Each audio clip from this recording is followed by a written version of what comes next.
Pemirsa, polisi terus melakukan penyidikan kasus kekerasan terhadap pembantu rumah tangga berusia 15 tahun di kawasan Koja, Jakarta Utara. Untuk mengetahui informasi selengkapnya terkait kasus penganiayaan ini, kita bergabung dengan reporter Wahyu langsung dari Polres Jakarta Utara.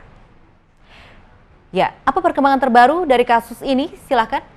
Ya baik, terima kasih Lofi dan pemirsa. Dapat kami informasikan bahwa terkait dengan kasus penganiayaan yang menimpa asisten rumah tangga yang masih berusia remaja berinisial M yang dilakukan oleh tersangka majikannya sendiri memang telah ditetapkan sebagai tersangka. Dan tidak hanya itu saja Lofi dan pemirsa, bahwa pihak Polres Jakarta Utara juga telah melakukan penahanan kepada tersangka sejak Selasa malam. Dan seperti informasi sebelumnya Lofi dan pemirsa, bahwa korban yang baru bekerja selama 3 bulan di rumah tersangka telah mengalami 2 kali penyiksaan. Yang pertama di mana korban disiksa karena hal yang sepele, yaitu salah membeli sayuran. Dan yang kedua memang tersangka juga melakukan penganiayaan yang cukup berat, yang di mana tersangka menempelkan setrikaan yang masih panas di wajah korban.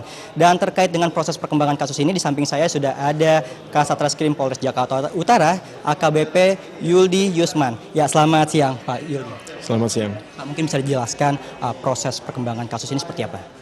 Baik, sampai saat ini kita sudah melakukan penahanan terhadap tersangka dengan inisial NN karena kami khawatir yang bersangkutan mengulangi lagi perbuatannya. Kemudian untuk proses selanjutnya kami akan melengkapi berkas penyidikan dan kami langsung kirim ke kejaksaan. Kalau bisa tahu motif dari tersangka itu seperti apa sih, Pak? Baik, motifnya hanya sebetulnya karena marah ya. Marah yang harusnya tidak perlu dilakukan seperti itu. Seperti yang pertama, itu karena adanya kesalahan pada saat membeli sayuran. Yang seharusnya dia beli sayurannya sayuran A misalnya, kemudian dia beli sayuran B. Kemudian yang hari keduanya juga, yaitu pada hari Kamis, karena adanya kesalahan, sebetulnya bukan kesalahan, karena lambat melakukan setrika itu ya, setrika baju, sampai dengan akhirnya si tersangka menempelkan setrika itu di pipinya korban. Selama 3 bulan bekerja, sudah berapa kali nih Pak tersangka melakukan penganiayaan terhadap korban? Baik, pengakuannya 2 kali, pada hari Rabu dan hari Kamis. Hari Rabu dan hari Kamis bulan Maret ini Pak ya? Ya. Nah, untuk saat sekarang ini kondisi korban itu seperti apa dan saat ini sedang di mana nih Pak? Saat ini korban kita kembalikan kepada orang tua, dibawa kembali ke Indramayu, dan kondisinya cukup mengalami tekanan yang berat ya, karena kaget lah.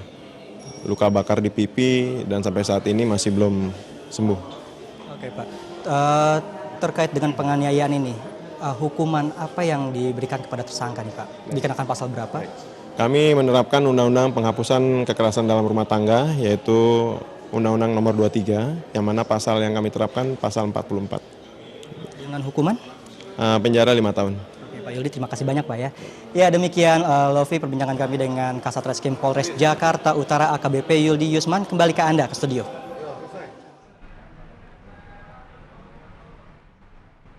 Terima kasih Irfan Tanjung melaporkan langsung dari Polres Jakarta Utara.